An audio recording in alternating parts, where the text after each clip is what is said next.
हजरत अली घोड़े पे बैठे निकले और जब उसके सामने गए तो जाके कहने लगा मेरा पता है।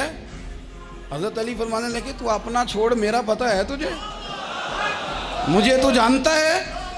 कहने लगा मैं 1000 के मुकाबले में अकेला लड़ता हूँ।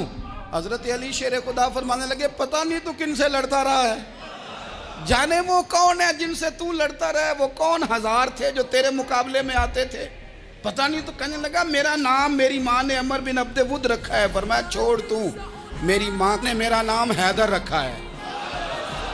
कहने लगा तेरी उम्र छोटी है, कोई बड़ा ला। फरमाने लगे ये तो जब हंजे में पंजा मिलेगा तो पता चलेगा उम्र किसकी छोटी है।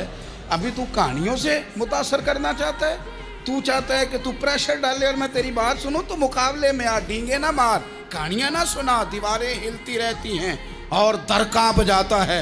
अली का नाम सुन के अब भी खैबर कांप जाता है।